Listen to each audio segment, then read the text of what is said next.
Doctor Raka Mustari Khan, assistant professor of surgery, MA Samarita medical college and hospital এবং নিয়মিত রোগী দেখছি ইবনে সিনা হাসপাতাল, ধানমন্ডি, শঙ্করে। আজকে আমরা কথা বলবো ব্রেস্টের ভালো টিউমার নিয়ে। ভালো টিউমার, তাই না?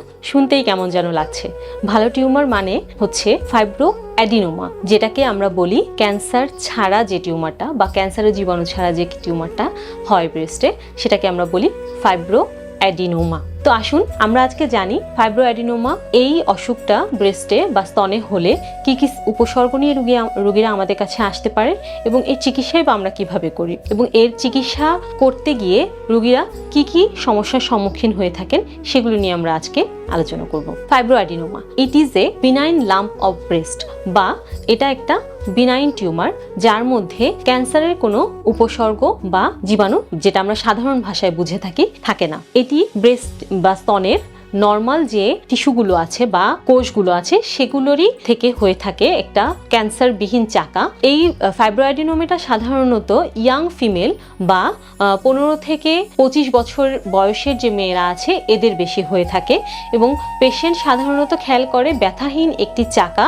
যেটা স্তনের এদিক থেকে ওদিকে দৌড়াদৌড়ি করছে বা খুব সহজেই নড়াচড়া করছে, এ ধরনের একটি টিউমার তারা খেয়াল করেন এবং খুবই ভয় পেয়ে যান বা ঘাবড়ে যান এবং আমাদের কাছে ইমিডিয়েটলি চলে আসেন যে এটা কি কোনো ধরনের ক্যান্সার কিংবা টিউমার। এবং দেখা যায় যে অনেক ক্ষেত্রে এই টিউমারগুলো দ্রুত বড় হতে থাকে এবং অনেকের ক্ষেত্রে এটা একটা না হয়ে 2টা 3টাও থাকতে পারে এবং অনেক সময় একটা স্তনে না হয়ে দুই স্তনেও থাকতে পারে। এ ধরনের টিউমারকে প্রথমে আমরা যেটা করি, আমাদের কাছে আসলে পেশেন্টের সম্পূর্ণ একটা ক্লিনিক্যাল এক্সামিনেশন আমরা করে দেখি যে টিউমারটা কেমন এবং আমাদের কাছে এটা ক্যান্সারাস মনে হচ্ছে কিনা। এরপরে আমরা যেটা করে থাকি, সাধারণত পেশেন্টের এই টিউমার থেকে একটা FNAC বা ফাইন নিডল অ্যাসপিরেশন সাইটোলজি আমরা বলে থাকি, এটা করে থাকি এবং পেশেন্টের একটা আলট্রাসোনোগ্রাফি করে থাকি। পেশেন্টের টিউমারের সাইজের উপরে সাধারণত এই ট্রিটমেন্ট নির্ভর করে। আমরা পেশেন্টকে অনেকভাবে আশ্বস্ত করার চেষ্টা করি যে এটি একটি ফাইব্রো অ্যাডিনোমা যার মধ্যে ক্যান্সারের কোনো জীবাণু নেই এবং পেশেন্টের টিউমারের সাইজ যদি 3 সেন্টিমিটারের বেশি হয় অথবা পেশেন্ট এই টিউমারটা 3 সেন্টিমিটারের কম কিন্তু পেশেন্টের অনেক টেনশন হচ্ছে যে এই টিউমারটা নিয়ে সে থাকতে চাচ্ছে না, সেক্ষেত্রে অথবা পেশেন্টের এই টিউমারটা খুব দ্রুত বড় হয়ে যাচ্ছে, সেক্ষেত্রে আমরা পেশেন্টের অপারেশন করে থাকি এবং আমরা এখন খুবই সুন্দরভাবে কসমেটিক্যালি এই সার্জারিগুলো করে থাকি। দেখা যায় পেশেন্টের কোনো রকমের কোনো দাগ কিংবা ডিফর্মিটি পেশেন্টের স্তনে থাকে না এই টিউমারগুলো অপারেশন করার পরে। পেশেন্টরা সাধারণত ভয়ে থাকে যে অনেকের মনে এটাও ধারণা হয় যে এই টিউমারগুলো অপারেশন করলে বোধহয় পরবর্তীতে ক্যান্সার হবে।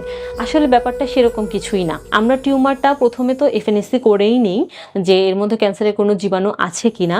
অনেক সময় যেটা হয় যে FNAC-তে অথবা আমাদের ক্লিনিক্যাল জাজমেন্টে কোনো ভুল হয়ে যায় অথবা দেখা যায় অনেক সময় FNAC-তে সব রকমের টিউমার ধরা পড়েও না, সেক্ষেত্রে আমরা টিউমারটা বের করার পরে অবশ্যই বায়োপসি পাঠাই এবং বায়োপসিতে অনেক সময় ক্যান্সার ধরা পড়লে পেশেন্টরা মনে করে অপারেশন করার কারণেই হয়তো বা এটা হলো, তা আসলে সেটা না। হয়তো টিউমারটার ভিতরে ক্যান্সারের জীবাণু আগে থেকেই ছিল, আগের রিপোর্টটা হয়তো কোনো কারণে মিস হয়েছে। তো এই কারণে আমরা যে কোনো ধরনের টিউমার ব্রেস্টে বা স্তনে পেলেই আমরা সেটার FNAC করে থাকি এবং এটা ডায়াগনোসিস আমরা সাধারণত করে দেন আমরা অপারেশনের জন্য পেশেন্টকে কাউন্সিলিং করি এবং আশ্বস্ত করি পেশেন্টদেরকে যে ফাইব্রো অ্যাডিনোমা আমরা যদি অপারেশন করে ফেলে দেই এখান থেকে দেখা যায় আর কোনো পেশেন্টের কোনো সমস্যা পরবর্তীতে হয় না। ধন্যবাদ আপনাদের।